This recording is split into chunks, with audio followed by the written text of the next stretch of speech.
Good evening, scholars. I hope everyone is well. We are going to look at Lord of the Flies together. Hey, this is Rocky. Rocky wants to say hi. Say hi, Rocky. Hey. So we are going to look at part of chapter 2. And what I'd like to start doing is have this available for you if you just want to review what we did in class, or you weren't there, or you want to kind of catch up on your own. So to recap, last time, last couple of weeks of school, we were just getting introduced to the story, and we looked at chapter 1. And in chapter 1, we met the boys. They landed on this deserted island. We met Piggy and Ralph decided he was going to be the leader of everybody. And that's kind of what happens on chapter 1, and they're kind of getting acclimated and realizing they're all alone. They're all around 12 years old, and they're realizing that they're no adults, so they're really trying to find their way. So now we're at chapter 2. And so with these brief broadcasts, I will kind of have them in 7-minute increments. I won't read an entire chapter just endlessly. 2, I will ask for you to maybe do a reading log, or I'll stop and explain vocabulary. And I want you to do any of your logs or anything on Google Classroom. So let's get started. Chapter 2, Fire on the Mountain. By the time Ralph finished blowing the conch, the platform was crowded. There were differences between this meeting and the one held in the morning. The afternoon sun slanted in from the other side of the platform, and most of the children, feeling too late, the start of sunburn, had put their clothes on. The choir, less of a group, had discarded their cloaks. Now I'm going to stop there. Cloak. Some of us may know what a cloak is, some may not. A cloak is a piece of clothing, and it was very popular in England during that time. And essentially, it is something that you would wear around your neck, and it's the same as a cape. So think of Superman's cape, and it's a cloak, and it was used as outerwear. Ralph sat on a fallen trunk, his left side to the sun. On his right were most of the choir. On his left, the larger boys who had not known each other before the evacuation. Before him, small children squatted in the grass. Silence now.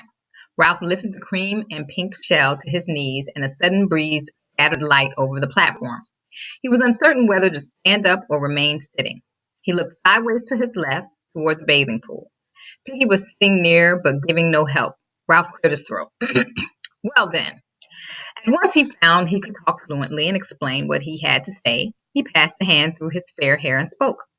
We're on an island. We've been on the mountaintop and seen water all around. We saw no houses, no smoke, no footprints, no boats, no people.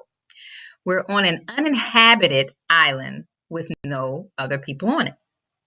Uninhabited, of course, means nobody's there. Jack broke in. All the same, you need an army for hunting pigs. Yes, there are pigs on the island. All 3 of them tried to convey the sense of the pink live thing struggling in the creepers. We saw, squealing. It broke away. Before I could kill it, but next time.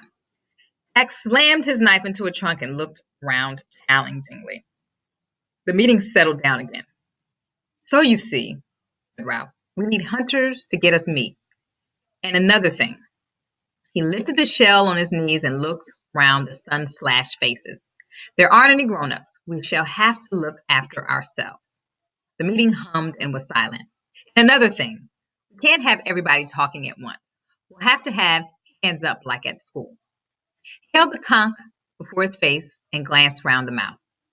Then I'll give him the conch. Conch? That's what the shell's called. I'll give the conch to the next person to speak and hold it when he's speaking. But look, and he won't be interrupted except by me. Jack was on his feet.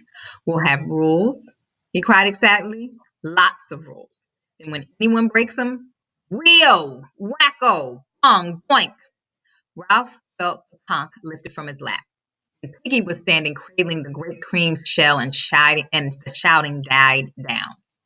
Jack left on his feet, looked uncertainly at Ralph, who smiled and patted the log. Jack sat down.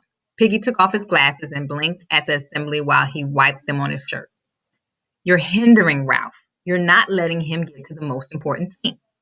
He paused effectively. Who knows we're here, eh? He knew at the airport. The man with the trumpet thing. My dad. He put on his glasses. Nobody knows where we are, said Piggy. He was paler than before and breathless. Perhaps they knew where he was going to, and perhaps not. But they don't know where we are because we never got there. He gaped at them for a moment, then swayed and sat down. Ralph took the conch from his hands. I'm going to pause there for a moment, and I'm going to give you all an opportunity to do a log. So what I would like you all to do, choose one vocabulary that's new to you, as in you don't use it in your speaking or your writing. It could be cradling. It could be conch. It could be any of the words. So I want you to go back and review. And you're going to put this all on Google Classroom. And then I want you to choose any phrase, any quote, anything that was said and write a response. You all know when we do text and response, the response could be a question, it could be a comment, you could connect it to something you saw, read, and experienced. It could be an aha, wow, that made that the light bulb went off in my head. But I want you all to go ahead and do that. And on Google Classroom, it will be labeled Chapter 2, Text and Response 1. I like us to have different ways that we can connect with the text. We've done the reading log where we kind of have extensive and going back and reading, but sometimes it's great to just kind of have a quick connection to kind of, have us reflect on where we are and what's going on. I'm going to have you guys do that now, and then I will have part 2 of chapter 2. And again, I'll keep them short, 7-minute increments so it doesn't get to be too much. So I'll see you in the next one.